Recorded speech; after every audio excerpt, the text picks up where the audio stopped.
What if you could step back in time and talk with some of Kansas City's most historic figures? The innovators and achievers who left their mark on our town, on our nation. What would you ask if you could meet the past? This week, Crosby holds up with Jesse James, the legendary Liberty, Missouri outlaw whose daring daylight bank robberies alongside his brother Frank became the stuff of local and national lore. One bit of housekeeping before we bring Jesse out. Most of you know that the vault of the First National Bank is down those stairs. So those of you that are here between Jesse and the vault, you might want to have an exit strategy ready. But we have invited the most famous bank robber in American history to be here with us tonight in a bank building across from an old banker, one of whose relatives chased him around Clay County 140 years ago. But ladies and gentlemen, you're waiting for America's, the world's, most famous bank robber. So please welcome the legend, Jesse James.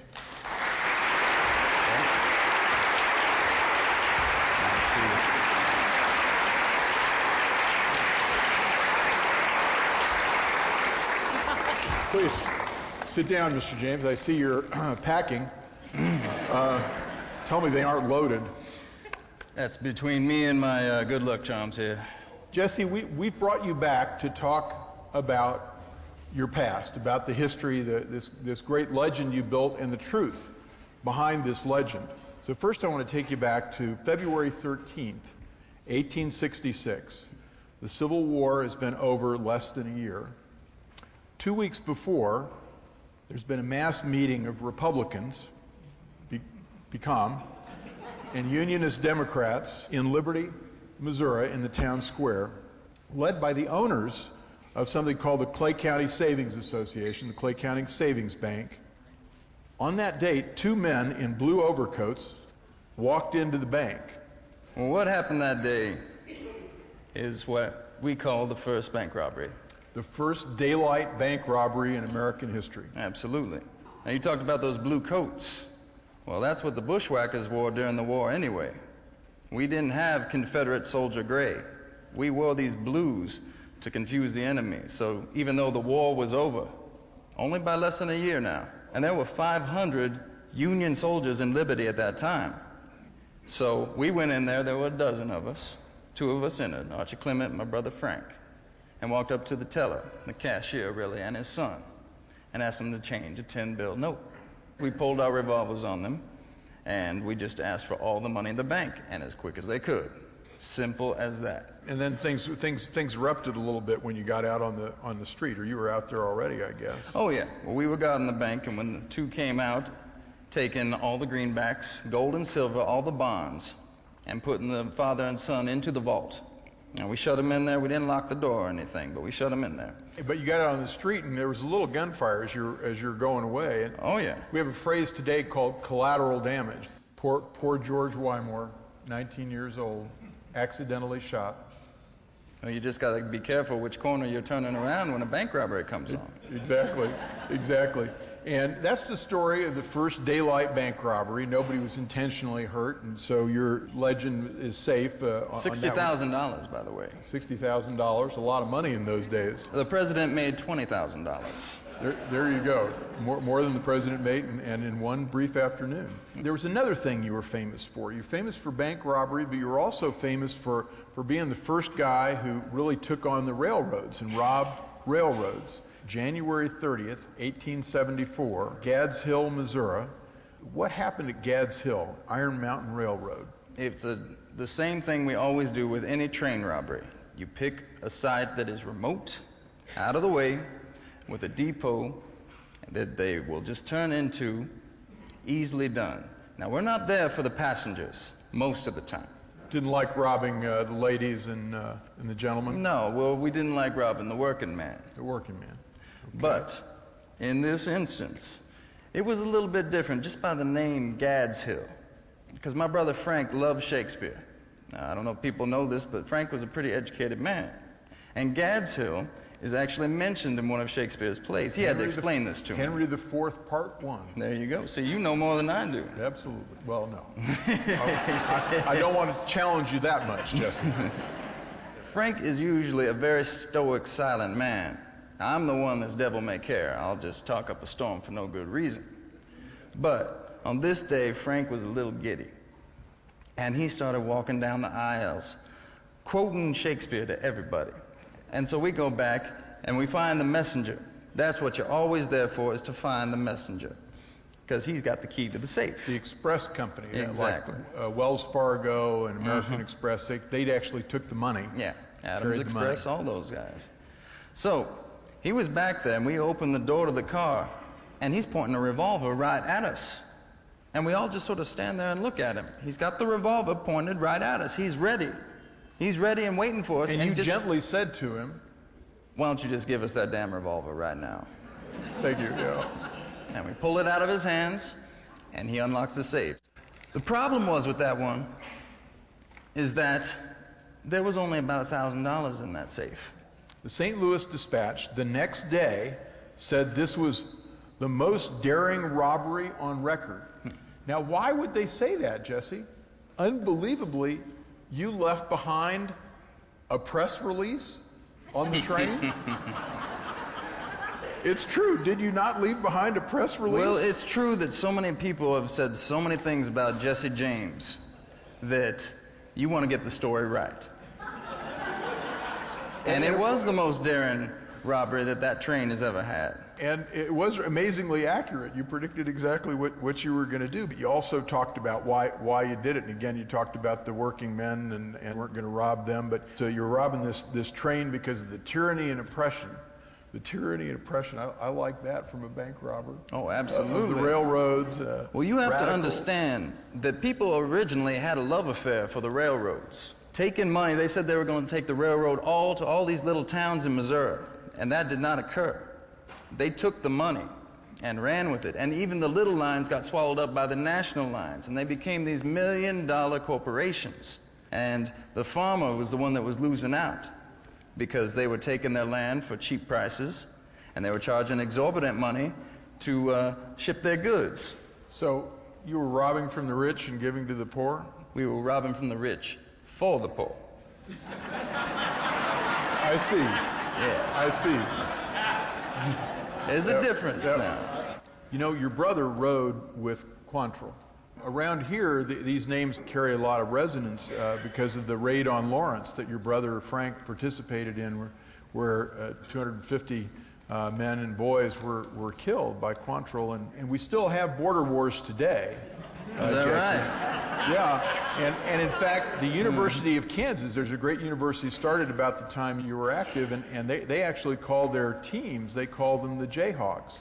And so you wouldn't be surprised if I told you what the University of Missouri called their team. Well, they're the Bushwhackers, right?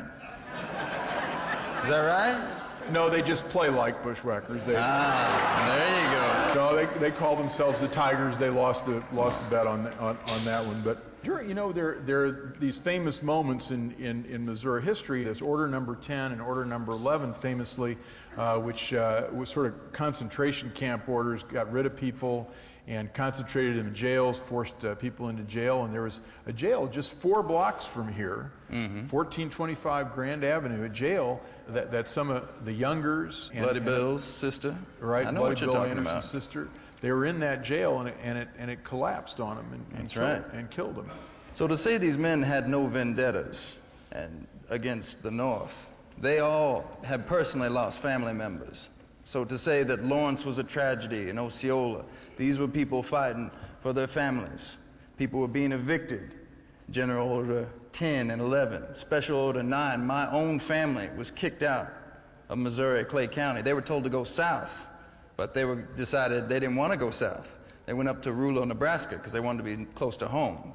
Well, speaking of your family, there's an incident that some who've written about you say is the most important moment in your life. The militiamen who represent the Unionist sentiment, they come looking for Frank and some of his friends on your farm. They grab you by the collar and assault you a little bit, and then go after your stepfather, Reuben. Well, they string up my stepfather, Dr. Reuben Samuels. Actually, strung him up? Strung him up, not a noose now, but they strung him up by his own coffee tree, trying to get information, trying to find out where Frank was. Now he's in the woods somewhere. My mother, Zerelda, 5 months pregnant with my sister Fanny. They rough up my mother. Now she's a tough woman, she can take it, but that's just no way to treat a lady. And they find me in the field, about 8 or 10 of them, beat me, lash me. Now, I was a Southern man. I was always going to be a Southern man. I probably would have fought for the Confederacy no matter what. But after that day, I couldn't kill enough Yankees. I was going to kill as many Northerners, as many Unioners as I could, and I would have no regrets about it. I got to tell you that it was at that moment that my relative, Captain Kemper of the 9th Missouri Militia Cavalry, showed up on the other side. We had this family, we don't have a good record. Captain Kemper, now Liberty and Clay County is a mess because of the Jayhawkers versus the Bushwhackers, the Unionist Democrats, the Conservative Democrats, the Radical Republicans. Everybody's kind of shooting at everybody else. So he goes chasing you around. And at the same time, you and Frank and Archie Clements and Fletch Taylor, the remnants of the Bloody Bill Anderson and Quantrill. By the way, your mother had a daughter after all this that she was pregnant with. And Fanny's middle name, Quantrill. Right, named her after Quantrill. She just wanted a Quantrill in the family, is what she said. And I couldn't agree more. She was a tough woman. And so Captain Kemper and the 9th Cavalry, they're chasing you, and of course, you shot Captain Kemper. Yeah, I hate telling the story. Not well enough, apparently. Yeah, he survived.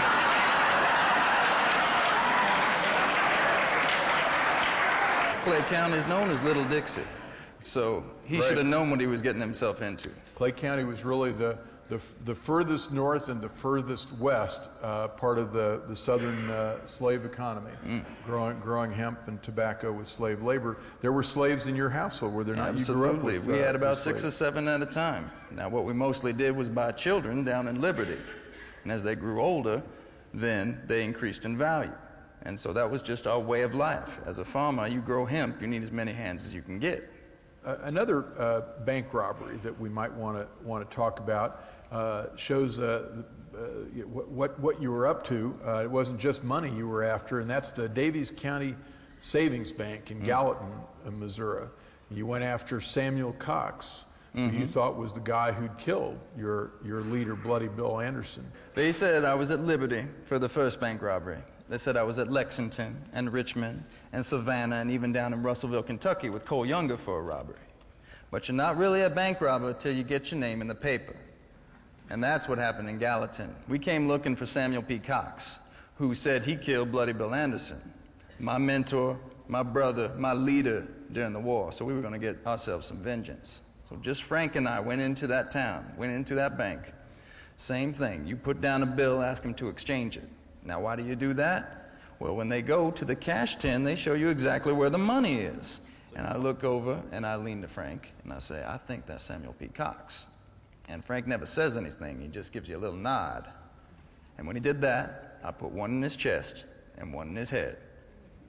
And now the other cashier ran out, I got him in the arm, but I didn't get him in the mouth. So he was screaming, bank robbery, robbery! And so we grab that cash tin and we hop on our horses. The bullets are starting to fly all around. And my bay mare, Kate, gets a little startled, bucks me off my horse, drags me. I have 1 foot in the stirrup, about 40, 50 feet through town. And I'm sitting there screaming, I'm the killer of Samuel P. Cox, the man who killed Bloody Bill Anderson. And Frank grabs me and we ride out of town. And later we find out it wasn't Samuel P. Cox. Captain John Sheets it was. Who resembled Samuel P. Cox.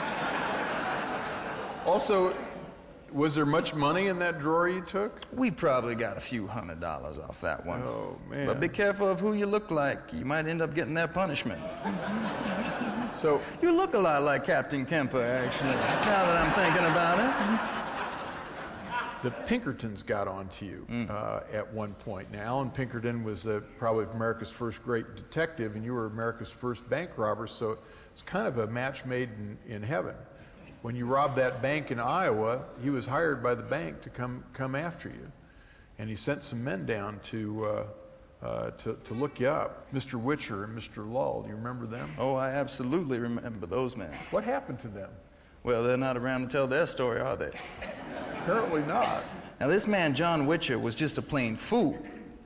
He went to the sheriff of Clay County at the time, and that sheriff said, well, don't go up to that farm, because if the James boys don't get you, then mother will. There's Zerelda again, I tell you. That man was dead something. the next day. And Lowell met up with one of the Youngers, John Younger. And the same thing, they were lucky because they actually shot John Younger, but they didn't get away themselves. You cannot come to the James farm and accuse them of anything. That's just plain foolish. Yeah, so they tried to do one more. One more, and Alan Pinkerton himself was involved in this, and some technology, some advanced technology, a ball, a liquid ball with My liquid God, flame. It's hell what they come up with. It's just plain hell. You want to come after me, come after me, all right? You want to point your guns at me, I'll point them back, we'll shoot, we'll see who's standing. But you're going to come to my mother's farm, break open a window, put in some 7.5-pound iron ball filled with some flammable fluid. I don't even know what's in it, and neither did my family. I'm not even home. My stepfather scoops it up, puts it into the fireplace. It gets hotter and explodes. Hits him in the head, just a glancing blow. Hits my mother in the arm, shatters it. She had to have it amputated that night, no anesthesia. And that's not even the worst of it. My half-brother, Archie, gets it in the gut. The shrapnel sears through his bowels. He's dead that night. This is the law. These are the private detectives of the world. And they can all burn in hell as far as I'm concerned. And then in 1876, things seem to be on top of the world. You've got this amnesty for some things. You've got Confederates in power. And in 1876, there's the Tilden Hayes election, and ex-Confederates are taken over from the carpetbaggers or and the blacks who were in charge, including a guy named Adelbert Ames. And that's a name you probably remember, Jesse. Oh, I do. He was the governor of Mississippi. He'd been a great Civil War hero to the North, West Point graduate, a general. But he goes to Minnesota. There's a point to this, Jesse. He goes to Minnesota, I know where you're a going. place called Northfield, Minnesota. He goes up there because his father has a mill and an interest in a bank, the First National Bank of Northfield, Minnesota. Adelbert Ames, Blanche Butler, it was made for us. The only problem was it was in Minnesota. Now, we had gone to West Virginia before, but going up north, you kind of stand out as a Southerner when you hit Northfield. Now, we went up there posing as cattlemen. There's about 8 of us. It was Frank and I, and 3 of the youngers. It was Cole, Jim, and Bob, and Clell Miller, Charlie Pitts, and Bill Chadwell. We had 3 men go in the bank, 2 in the street, and 3 at the bridge. Now, it was myself and Frank and Charlie Pitts that went in the bank. And we do our standard thing. Point their guns at them, give us the money real damn quick, or I'm going to have to blow your head off.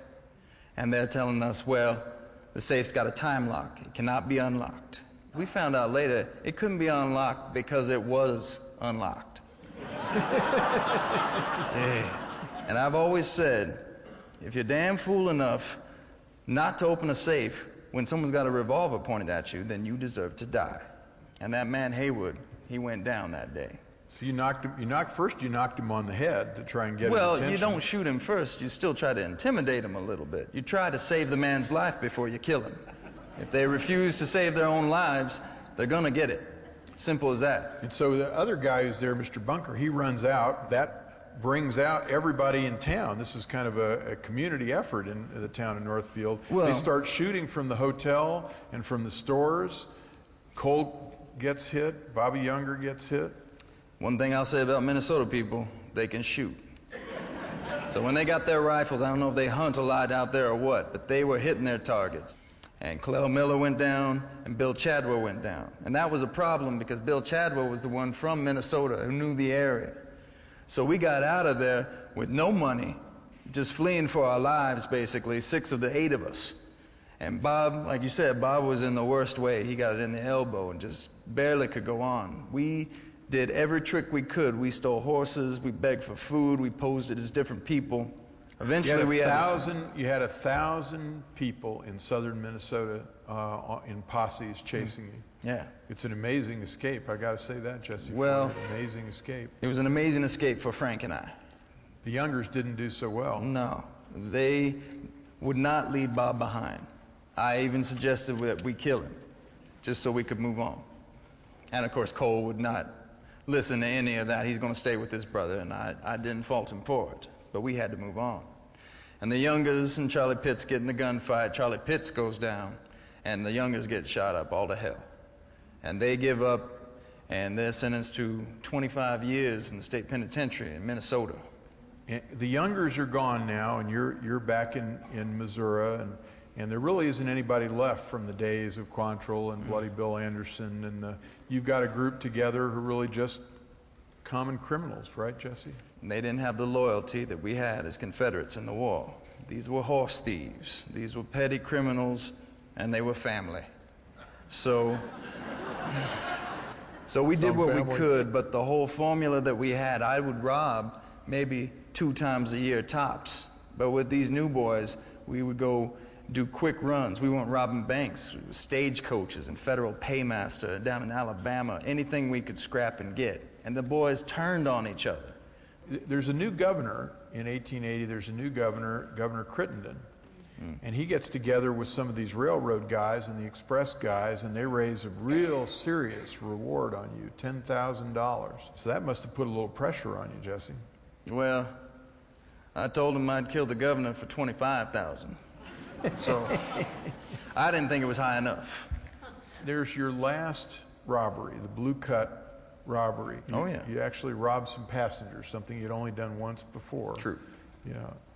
And we had to take a pickaxe to that safe because we couldn't even find the messenger on that. But that was one that I did with Charlie Ford. And I like Charlie. See, Frank, after Northfield, wouldn't go on. And when he quit, I was just lonesome. I wanted someone. And Charlie Ford reminded me of my brother Frank. He was very quiet but very serious, and he was good with the gun. When you did the Blue Cut robbery, do you remember the last thing you said to the passengers as you left? This is the last you'll ever see of Jesse James.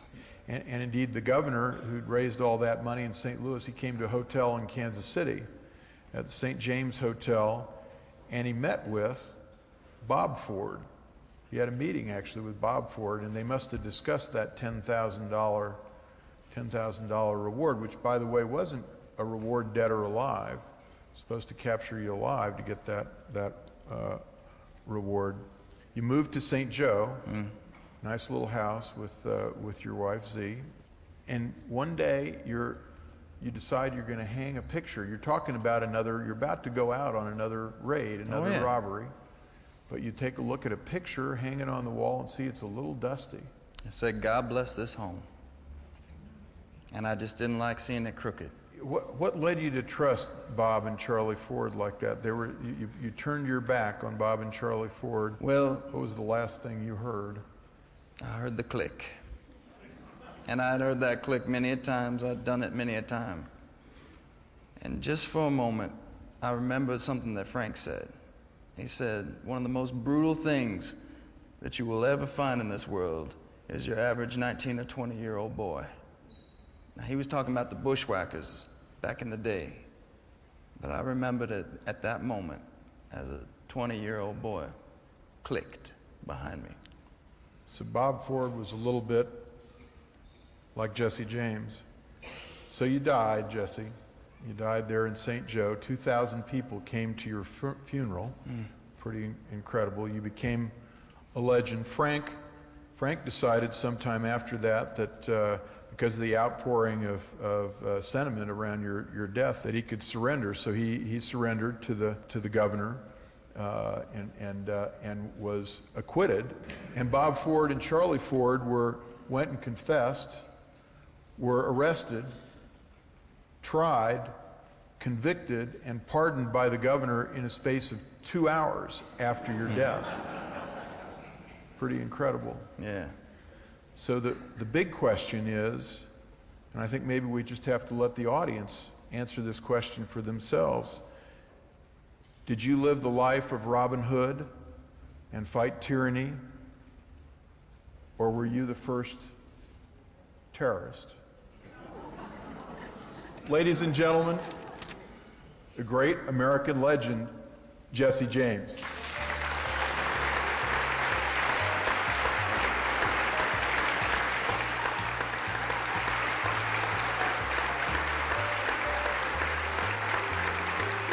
It's actually an honor to do someone like Jesse James. You get to play a lot of characters that people have no idea about. But if you just say, oh, I'm Jesse James, they know what you're talking about. The more we know about Jesse James, the more we learn about how we were 150 years ago. And it was a crazy time in this. It's my favorite time. To learn more about Jesse James, reading lists and more can be found at the Kansas City Public Library or at kclibrary.org.